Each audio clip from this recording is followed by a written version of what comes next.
بسم اللہ الرحمن الرحیم۔ دو مریض ہاسپٹل کے بستروں پر لیٹے ہوئے تھے۔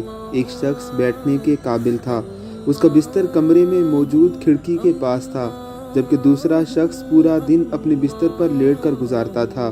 کھڑکی والا شخص بیٹھ کر اپنے پڑوسی کو سب بتاتا جو اسے کھڑکی سے نظر آتا تھا۔ دوسرا شخص وہ سب سننے کا انتظار کیا کرتا تھا۔ کھڑکی سے ایک باغ نظر آتا تھا جس میں خوبصورت نہر بھی تھی، جس میں بچے کھلونے اور کشتیاں چلایا کرتے تھے۔ منظر بہت دل فریب ہوتا تھا۔ کھڑکی کے نزدیک والا برابر لیٹے ہوئے شخص کو تمام تفصیلات بتاتا اور لیٹا ہوا شخص تصور کی دنیا میں کھو جاتا۔ ایک دن نرس کمرے میں داخل ہوئی اور کھڑکی والے شخص کو مردہ پایا۔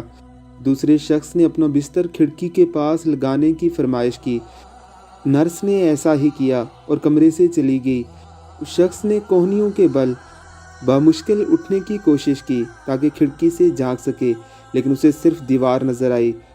اس نے نرس کو بلایا اور پوچھا کہ یہاں موجود مریض وہ سب کیسے دیکھ لیتا تھا جو وہ مجھے بتایا کرتا تھا۔ نرس نے بتایا کہ وہ شخص نابینا تھا، وہ تو یہ دیوار دیکھنے کے بھی قابل نہ تھا۔ وہ شاید دوسرے مریض میں زندگی کی لہر دوڑانا چاہتا تھا، اسے خوشی دینا چاہتا تھا۔ اپنی تکالیف کو بھول کر دوسروں کو خوشیاں دینے سے بڑھ کر بھلا کیا خوشی ہو سکتی ہے؟ خوشی بانٹنے سے بڑھتی ہے۔ آپ بھی دنیا میں کسی کی خوشی کی وجہ بن کر اس دنیا کو مزید بہتر بنائیے۔ اللہ رب العزت کی ذات ہم سب کو توفیق عطا فرمائے۔ آمین ثم آمین۔